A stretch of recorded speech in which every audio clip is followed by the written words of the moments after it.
masasabi mo ba kung nakita man lang kahit isang sentimo nung pera ni VP?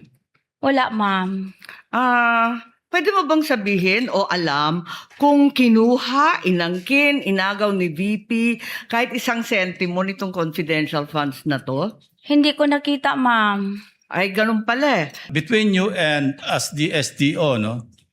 And Colonel Chica as the security officer, sa ilalim ng batas ng Republika, sino may fiduciary responsibility? Sir, pwede po, Your Honor, pwede po matanong ano po yung Yun yung may responsibilidad. Pag inintrust ka ng pera, ikaw may responsibilidad. Ako, So between you and Colonel Chica, sino yung may responsibilidad sa pag-entrust ng pera? ako Public po, funds, ikaw. Ako Thank you. po, Your Honor. Yeah. So each of the 4 times that nag-withdraw ka ng 125 million pesos, diretso mo bang nire-release ka agad kay Colonel Chica? Hindi mo na dinadaan ito sa inyong vault? May vault ka sa office, di ba? Opo, Your Honor. Yung buong 125 million, hindi na ito dumadaan sa vault mo sa office? Are you referring po kung ano pong... Hindi.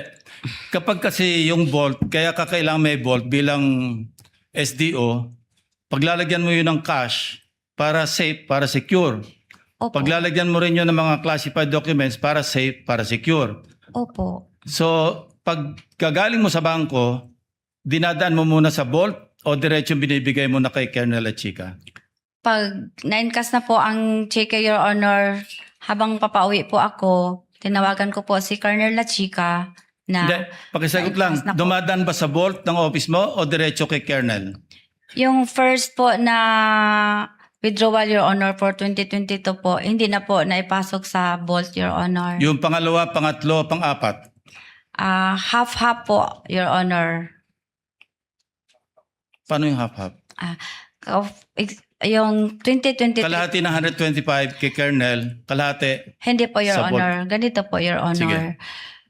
Yung 2023 po, Your Honor, ganun pa rin ang ginagawa ko, Your Honor. I-inform ang Vice Presidente na na-encash ko na ang cheque. And then, I also called up Security Officer Colonel La Chica na na-encash ko na ang cheque.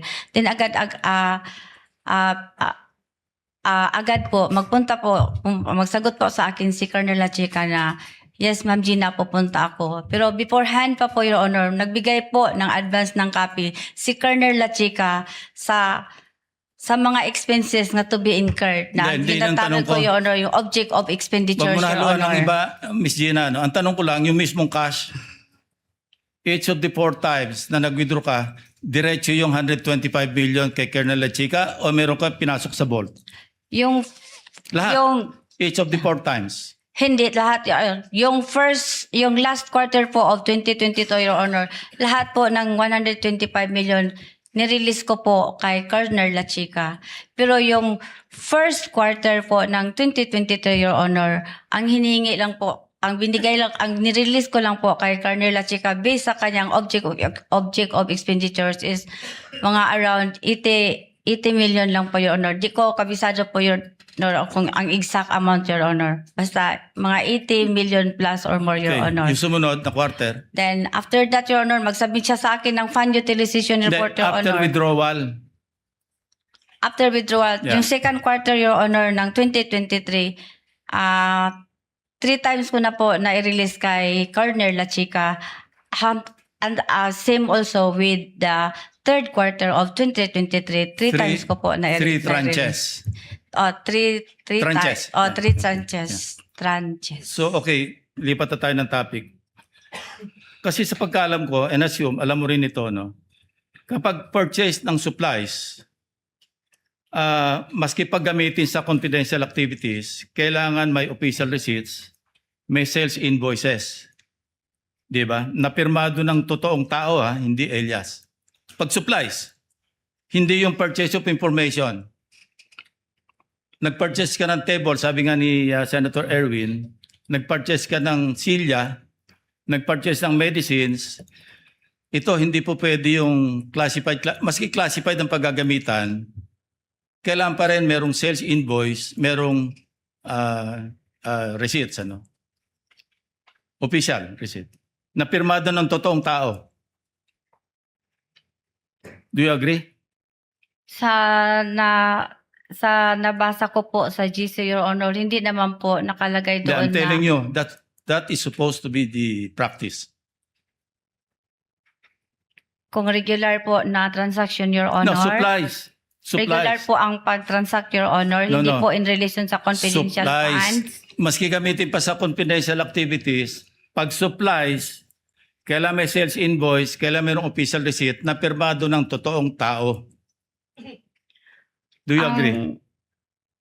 Hindi ako ang sagot ko po, Your Honor, is You don't agree? yung nabasa ko sa GC, Your Honor, hindi naman po nire-require doon ang pangalan or ang invoice, Your Honor, sa GC, Your Honor. Well, anyway, Yun ang understanding ko sa GC po, Your Honor. I won't argue with you. No? Yung physical sa financial plan, ikaw ang project accountable officer. Ministerial ba yung pag-prepare mo at pagpirma mo do sa PFP? Ano po, Your Honor, ginagawa ko po, Your Honor, with the inputs and guidelines po ng security officer, Your Honor. Wala kang oversight? Kung ano sabihin ni Colonel Chica, prepare, pirma, approve ng SDO.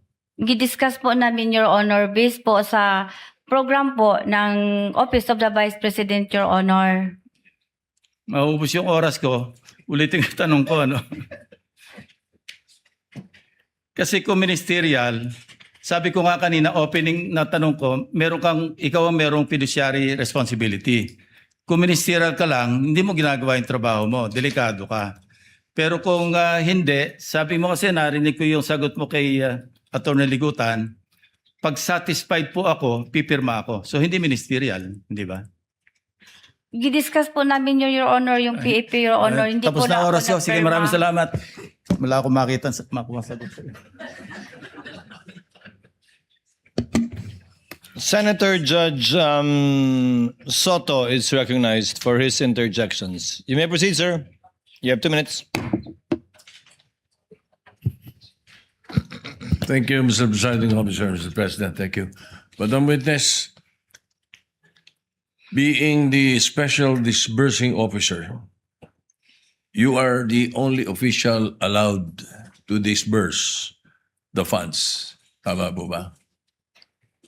Based sa GC po, Your Honor, ako po ang person mag-disburse, Your Honor. Correct. Now, can you delegate these powers to others? Gidisburse ko po ang confidential fund, Your Honor, sa aming security officer, Your Honor. Hindi, yung pagiging disbursement officer mo, are you allowed to delegate to others? Basta, Your Honor, ang aking pag-disburse, gidisburse ko po sa security officer, Your Honor. Yan po ang trabaho ko, Your Honor. Oh, so Gidisburse, therefore the answer is no.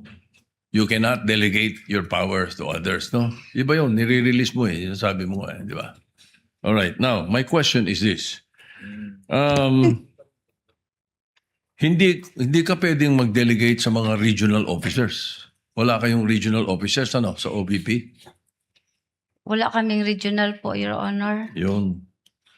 Kasi, in your utilization report submitted to Senate President Mig Subiri, you had 132 areas nationwide, yung activities within 11 days and even over the holidays. So, kanino nyo dinelegate itong 132 areas na nag-distribute kayo? Kung hindi ka pwede mag-delegate ng power, ikaw lang mag-isa. Your Honor, maitinalaga po ang Vice Presidente na Security Officer, Your Honor, na siya po ang mag-i-implement, siya po ang mag-conduct ng confidential, siya po ang mag-implement sa mga confidential operations, Your Honor, on the ground. Kasi siya po ang eksperto, Your Honor. So kaya niya yon, expertise niya 132 areas in 11 days. Siya lang mag-isa, si Colonel La Chica. Hindi ko yan masabi, Your Honor. Kasi ang alam ko lang, si Colonel La Chica po, ay siya po ang itinalaga na security officer, Your Honor, ng Office of the Vice President. Ay siya po ang aming commanding chief, Your Honor, for the BPSPG, Your Honor. Ay, para, Ayoko na marinig yung template, Mr. President. Thank you. Senator Judge Marcos is recognized. Magandang hapon po. Maraming salamat, Presiding Judge. At maikli lang yung mga tanong ko. Huwag kayong mag-alala. So, mula nung kinuha ninyo yung pera sa bangko at tinurn over kay Colonel La Chica, may pagkakataon ba na hinawakan yung pera ni VP Sara? Wala, ma'am. At masasabi mo ba kung nakita man lang kahit isang sentimo nung pera ni VP? Wala, ma'am. Pwede mo bang sabihin o alam kung kinuha, inangkin, inagaw ni VP kahit isang sentimo nitong confidential funds na to? Hindi ko nakita, ma'am. Ay, ganun pala eh. Pero ang alam ko, kanina sinabi mo, yung liquidation and supporting documents, ito ang responsibilidad ninyo na iprepara yung mga dokumento para sa COA at sa mga opisyal. Tama po ba? Yung mga documents, di ba yun ang trabaho mo bilang SDO? Kasali po yun, ma'am. Nung naghahanda ka nitong mga papeles na to, katabi mo ba si VP? Para tignan yung mga daan-daan, libu-libong mga dokumento tungkol sa confidential funds. Nandun ba siya? Wala po siya, ma'am. Nagbibase lang po ako, ma'am, kung paano yun gagawin po doon sa GC, ma'am. Tinitignan ba niya yung bawat isa ng mga acknowledgement receipt, yung iba't iba pang papel for personal authentication? Tinitignan ba niya yan? Basta, ma'am, yung mga acknowledgement receipt, ma'am, galing po yun kay security officer, ma'am, at binigay po niya sa akin, ma'am. At siya bang nagbigay sa iyo? Inabot ba niya yung mga resibong yan na tinatanong ngayon ng prosecution? Inabot po sa akin, ma'am, na naka-envelope po ng brown envelope ni security officer, ma'am, na si Colonel La Chica, ma'am. Si Colonel La Chica at hindi si VP Sara ang nagbigay sa inyo ng mga papeles. Siya ba ang kumuha ng mga signature nung mga nakapirma sa resibo? Si Colonel La Chica po ang security officer, ma'am, at siya po ang nag-implement, ma'am, ng mga various confidential activities po, ma'am, on the ground. May nakita ba kayo na may kaduda-duda, alanganin, kakaiba sa mga dokumento? Sabi ninyo, wala naman suspicious, irregular, or questionable, di ba? Kanina. Tama po ba yun? Doon sa mga dokumento, wala ka naman nakita na findings na may suspicious, irregular, o questionable, di ba? May ano po lang yun, ma'am, yung mga walang name, walang perma, walang date, at biniverify ko po yun kay security officer po, ma'am, na si Colonel La Chica. So binuno ninyo to at tinama. Yung ba? At masasabi ba ninyo na alam ni VP Sara na may depekto? Alam ba niya na may kakulangan, may pagkamali sa mga supporting documents o hindi? Wala akong alam, ma'am. Last question na lang po, kumusta yung asawa ninyo na binisita ninyo? Alam ko, undergoing treatment sa Davao. Hindi po maganda, ma'am. I'm sorry. I'm sorry also, pinagdadasal Pakaila ko, namin ma'am. siya. I'm sorry. Thank you Sorry po. That will be all, Presiding Judge.